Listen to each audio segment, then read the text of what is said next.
নমস্কার বন্ধুরা, গল্প পিয়াসীতে আপনাদের স্বাগত। গল্প পিয়াসীর সমস্ত শ্রোতা বন্ধুদের নতুন বছরের শুভেচ্ছা জানিয়ে শুরু করছি আজকের নিবেদন সমরেশ বসুর গল্প নিষিদ্ধ ছিদ্র। শুয়োরের বাচ্চা, কান্তকুণ্ডুর হুঙ্কার। আজ্ঞে। বৃন্দাবন, বৃন্দার জবাবে সুরে অন্যমনস্কতা। বাঞ্চোত। কান্তকুণ্ডুর হুঙ্কারে পূর্ব সম্বোধনের তুলনায় ঝাঁঝের মাত্রা তীব্রতর। বলেন কর্তা। বৃন্দা ছুটে কাছে এলো। পূর্ণ সচেতন স্বর, মুখে কাচুমাচু ভাব, কপট ভয়। আসবার আগে স্টেশনারি কাউন্টারে দাঁড়ানো 10-11 বছরের ছেলেটাকে চোখের ইশারা করল। কান্তকুণ্ডু বলল, ভেড়ার বাচ্চা, কানে শুনতে পাস না? না, 3 নম্বরের তাক থেকে মেচড়ির টিনটা ঈশানকে দে। কান্তকুণ্ডু হুসহুস করে ভাজা তামাকের সিগারেটে টান দিল। মুদিখানার কাউন্টারের সামনে ধুতি পাঞ্জাবি পরা প্রৌঢ় লোকটির দিকে তাকিয়ে হেসে বলল, লোকে এসব জানে না, চিনি দিয়ে পায়েস খায়। আরে শীতের সময় পায়েস খেতে হলে নলেন গুড়ের পায়েস খাবে, নয়তো অন্য সময় মিছরি দিয়ে। মিছরি হলো ঠান্ডা জিনিস, মিছরির পায়েসে পেট ঠান্ডা থাকে। আমি রোজ পায়েস খাই, মিছরির পায়েস। হ্যাঁ, আপনার কি চাই? ডালদা নেই। তুমি কি চাইলে? ভেলিগুড়। কান্তকুণ্ডু ক্যাশ বাক্সের সামনে শীতল পাটি পাতা গদিতে বসে একজন খরিদ্দারকে জিজ্ঞেস করছে, কর্মচারীদের সওদা মেপে দিতে বলছে। মুখ ফিরিয়ে বলল, কি হলো ঈশান, 1.5 কেজি মিছরি ওজন করতে কতক্ষণ লাগে? ভেলিগুড় কতটা? 5 কেজি। আচ্ছা। এই ভোঁদড়ের বাচ্চা। বৃন্দা স্টেশনারি কাউন্টারে দাঁড়ানো সেই ছেলেটার সঙ্গে তখন কথা বলছিল। পটলা, যে পটলা রোজ এখান থেকে 4টে লজেন্স কেনে, ও গোল দিল। ওর পায়ের ডিম খুব শক্ত না? ছেলেটি বলছিল, হ্যাঁ, ও রোজ নাকি কচ্ছপের মাংস খায়। আমাকে একটা 6 পয়সা টফি দে। বৃন্দা বলছিল, দিচ্ছি। আচ্ছা, স্কুলের মাঠে বিকেলে রোজ খেলা হয়? এই জিজ্ঞাসার সময়ই ভোঁদড়ের বাচ্চা ডাক শুনে ও জবাব দিল, বাবু, গুখেগোর বেটা, এদিকে আয়, ভেলিগুড়ের টিনটা 1 নম্বরের তাক থেকে ঈশানকে দে। কান্তকুণ্ডু হুকুম করল। বৃন্দা কাউন্টারের সামনে ছেলেটাকে আবার চোখের ইশারায় দাঁড়াতে বলে মাল ঠাসা তাকের দিকে ছুটে গেল।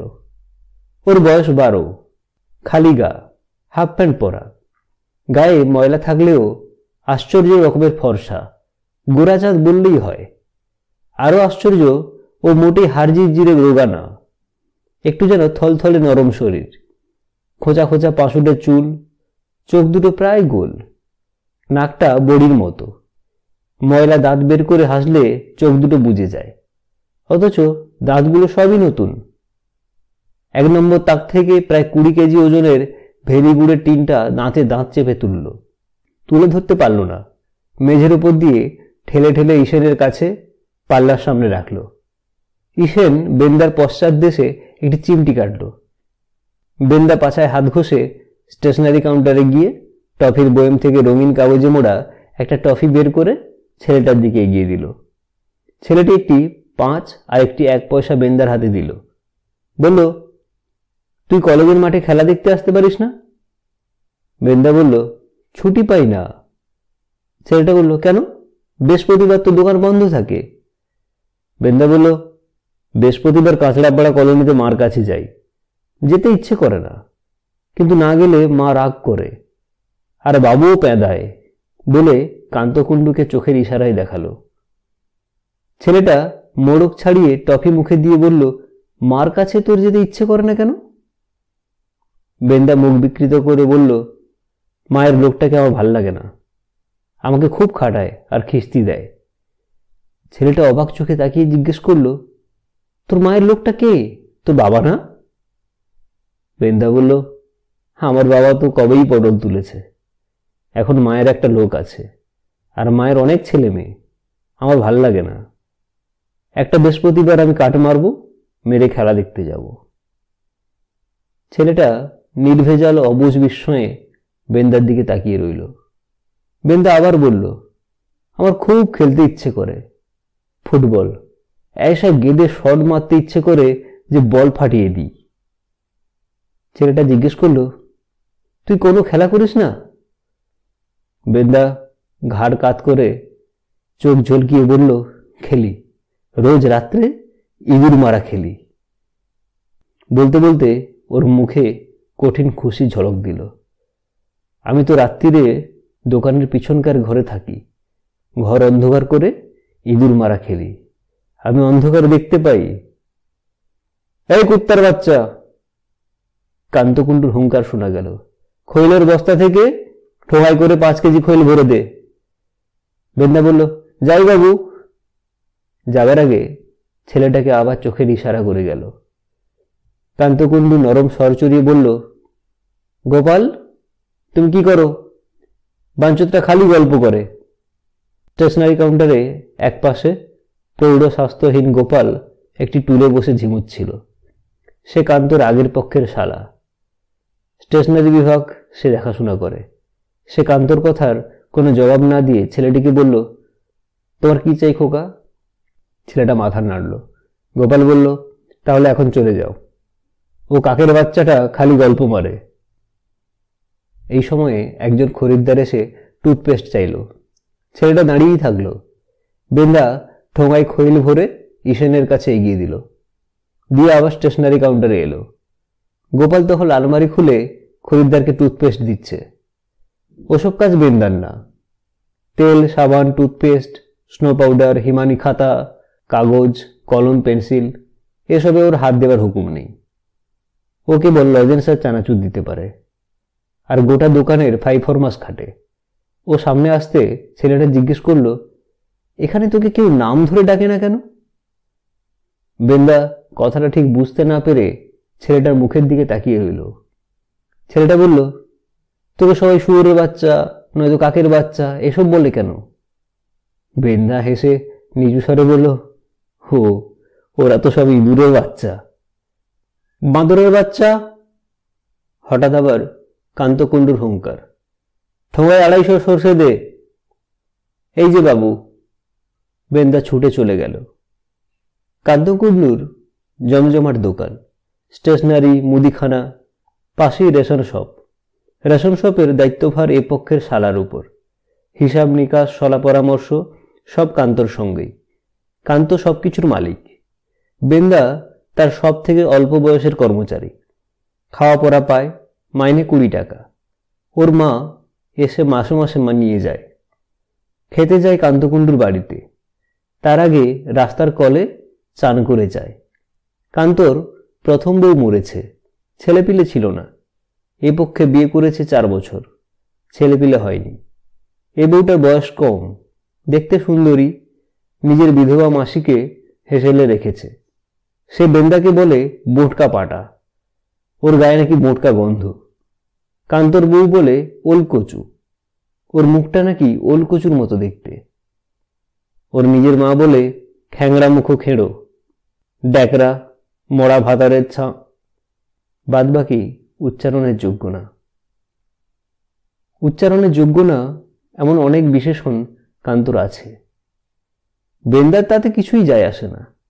ও সবাইকে মনে মনে ইঁদুর বলে বা ইঁদুরের বাচ্চা। কান্তর মাসি শাশুড়িটা খেতে কম দেয়, তবু ওর কিছু যায় আসে না। জীবনে একটিমাত্র উত্তেজনা নিয়ে ও বেঁচে আছে, একটিমাত্র কারণে, ইঁদুর মারা খেলা। এই খেলার সঙ্গে আছে উত্তেজনাময় বাজি, জুয়ার মতো। এক নিংটি ইঁদুরে 5 পয়সা, একটা ধাড়ি ইঁদুরের জন্য 10 পয়সা। কান্তকুণ্ডু দেয়। রাত্রি 9:30। বেন্দা খেয়ে এলো। কান্তকুণ্ডু এ পক্ষের শালার সঙ্গে বসে হিসাবপত্র শেষ করে চাবির গোছা নিয়ে উঠে দাঁড়ালো। দোকানের সামনের দরজা আগেই বন্ধ হয়েছে। দোকানের পিছনে একটি খালি গুদাম ঘর আছে। বেন্দা রাত্রে সেই ঘরে থাকে। সেই ঘরের পিছনে যাবার একটি দরজা আছে। দরজার বাইরে 3 ফুট চওড়া লম্বা ফালি, তার পশ্চিম সীমান্তে খাটা পায়খানা। ফালি জমিটা পাঁচিল দিয়ে ঘেরা। পাঁচিলের মাথায় কাঁচের টুকরো গাঁথা। তার উপরে 3 প্রস্থ কাঁটাতারের বেড়া। দোকান ঘর থেকে গুদাম ঘরে ঢোকার একটি মাত্র দরজা। বেন্দাকে সেই ঘরে ঢুকিয়ে দিয়ে কান্তকুণ্ডু 4টে তালায় চাবি দিল। তারপরে বাইরের দরজা, তার উপরে কোলাপসিবল গেট টেনে 1 ডজন তালা মেরে চলে গেল। ব্যবস্থা সব পাকা। বেন্দা এখন গুদাম ঘরে একলা। মোমবাতি আর দেশলাই এক জায়গায় রাখা থাকে। এ ঘরে বিজলি বাতি আছে, তার সুইচ দোকান ঘরে, রাত্রে নিভিয়ে দেওয়া হয়। বেন্দাকে আলোর প্রয়োজনে মোমবাতি জ্বালাতে হয়। ও অন্ধকারে এগিয়ে গেল একটা পিপের কাছে, হাত বাড়ালো পিপের ওপরে অব্যর্থ জায়গায়। দেশালাই হাতে নিয়ে কাঠি জ্বালিয়ে পিপের ওপর দাঁড় করানো সরু মোমবাতিটা জ্বালালো। 2 বস্তা ভুসির ফাঁক থেকে টেনে বের করে কাঁথা আর তেল চিটে বালিশ। ভুসির বস্তার উপরে তা পাতল। একটা বালির ছোট কৌটো বের করলো ছোলার বস্তার আড়াল থেকে। খুলে দেখল 3টি বিড়ি আছে। একটি বিড়ি নিয়ে কৌটো যথাস্থানে রেখে মোমবাতির শীষে বিড়ি ধরালো। তারপর গুদাম ঘরটা চারিদিকে দেখল। সরু মোমবাতির আলোয় লম্বা ফালি গুদাম ঘরের সবটা দেখা যায় না। রক্তিম আলোর গায়ে বস্তা, টিন, পিপে, নানা কিছুর ফাঁকে ফাঁকে খামচা খামচা অন্ধকার। সেই অন্ধকারে আর লাল আলোয় ওর ছায়াটা বিরাট, যার অবয়বটা অমানুষিক। বেন্দা বিড়ি টানতে টানতে পাঁচিলের দিকে দরজাটা খুলল। প্যান্ট তুলে প্রস্রাব করল। পাঁচিলের ওপাশে বাজার। ও প্রস্রাব করে দরজা বন্ধ করে আবার পিপের কাছে ফিরে এলো। স্থির অপলক চোখে চারিদিক দেখতে লাগলো।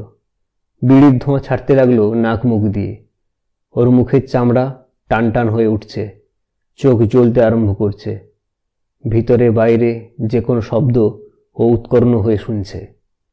সারাদিনের কাজের মধ্যে ওর এই চেহারা দেখা যায় না। ও যেন কোনো মন্ত্রের সাধনে শরীরে শক্তি সঞ্চার করছে, উত্তেজনা ছড়াচ্ছে চোখে মুখে। বিড়ি টানতে লাগলো, ধোঁয়া ছাড়তে লাগলো, দপদপ করতে লাগলো। ওর নরম থলথলে শরীরে পেশিগুলো শক্ত হয়ে উঠতে লাগলো। মুখে ফুটে উঠতে লাগলো একটা কঠিন হিংস্রতা। গুদামের কোথায় খুট করে একটা শব্দ হলো। ও মুখ ফেরালো না। চোখের পাতা নামিয়ে ঘাড় কাত করে উৎকীর্ণ হয়ে শুনল। বিড়ি টানা শেষ হলো। বিড়ির অঙ্গারটা একবার চোখের সামনে তুলে দেখল। তারপর অনায়াসেই অঙ্গার 2 আঙুলে টিপে নিভিয়ে বিড়িটা ফেলে দিল। পিপের পেছনে হাত বাড়িয়ে বের করে নিয়ে এলো একটা বাঁশের লাঠি। তেল চকচকে, একদিক মুন্ডুর মতো মোটা। লাঠিটা তুলে একবার চোখের সামনে দেখল। তারপর সরু দিকটা হাতের মুঠোয় চেপে ধরল। মুখ ফিরিয়ে মোমবাতির শীষটা ফুঁ দিয়ে নিভিয়ে দিল। অন্ধকার চুপ করে নামলো একটা ভারী পর্দার মতো। বেন্দা পিপের কাছ থেকে আস্তে আস্তে নিঃশব্দে হেঁটে কয়েক পা গিয়ে নিশ্চল পাথরের মূর্তির মতো এসে দাঁড়ালো। বেন্দার পৃথিবীও এখন নিশ্চল। জগৎ সংসার অন্ধকার। মানুষ নামক জীবদের অস্তিত্বহীন। সময় থমকিয়ে আছে। বেন্দা দেখতে পেল 2টি ছোট লাল অঙ্গারের বিন্দু। দেখা দিয়েই তারা একদিকে ছুটে চলে গেল। বেন্দা স্থির। আবার 2টি অঙ্গার বিন্দু ওপরের চালের কাছে ফুটে উঠেই দ্রুত নিচের দিকে অন্ধকারে মিশে গেল। বেন্দা নিশ্চল। 4টি অঙ্গার বিন্দু ওর কয়েক হাত দূর দিয়ে এপার ওপার চলে গেল। বেন্দা পাথরের মূর্তি। 2টি অঙ্গার বিন্দু ঝটিতি এগিয়ে এলো, মুহূর্তেই থমকিয়ে পিছনে হারিয়ে গেল। তৎক্ষণাৎ আবার 2টি অঙ্গার বিন্দু ওর বাঁ পাশ থেকে পায়ের কাছে এসে দাঁড়ালো। চকিতেই পায়ের পাশ দিয়ে ডান দিকে চলে গেল। এইরকম জোড়া জোড়া অঙ্গারা বিন্দুরা ওপরে, নিচে, দূরে, সামনে ছুটে ছিটকে বেড়াতে লাগলো। তারপর যেন মন্ত্রমুগ্ধ সম্মোহিতের মতো কতগুলো অঙ্গার বিন্দু ওর সামনে এসে লাফালাফি করতে লাগলো। বেন্দার হাতের মুঠি শক্ত হলো। লাঠি উঠল এবং অবিশ্বাস্য দ্রুত লাঠি প্রচণ্ড আঘাতে উঠল, থামল ও লাফিয়ে দাপিয়ে লাঠির মোটা মুন্ডু দিয়ে পেটাতে লাগলো। তারপরেই আর এক পাশে সরে গিয়ে আবার পাথরের মূর্তির মতো দাঁড়ালো। পৃথিবীও আবার থমকিয়ে নিশ্চল হয়ে গেল। সময়ের কোনো হিসেব নেই। অন্ধকারের গাঢ়তার কোনো মাপজোক নেই। আবার জোড়া জোড়া অঙ্গার বিন্দু ওপরে নিচে মেঝে বস্তায় পিপে জেগে উঠতে লাগলো। ছুটে ছিটকে ঘুরে ফিরে আবার সম্মোহিতের মতো বেন্দার কাছাকাছি কতগুলো অঙ্গার বিন্দু লাফালাফি করতে লাগলো।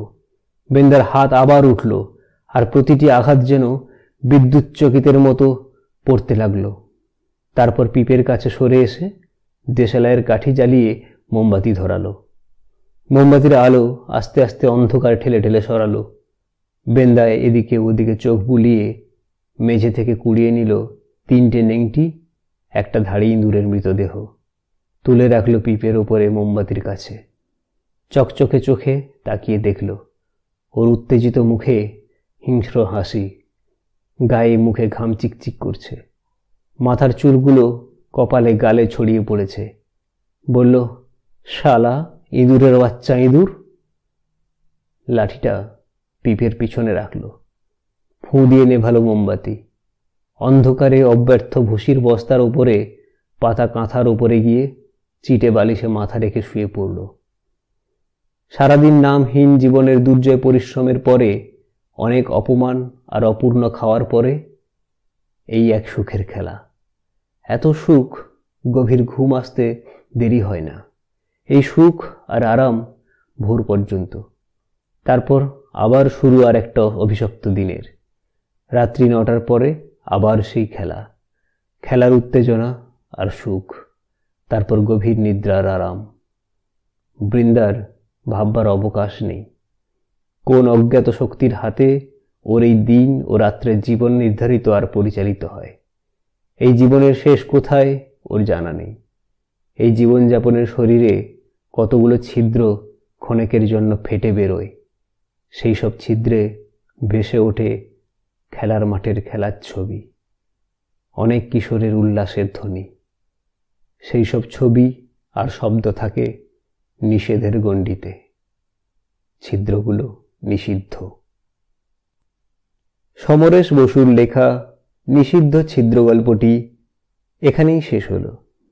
আমাদের গল্প পাঠ ভালো লেগে থাকলে আমাদের চ্যানেলটি সাবস্ক্রাইব করুন এবং সঙ্গে থাকুন। ধন্যবাদ।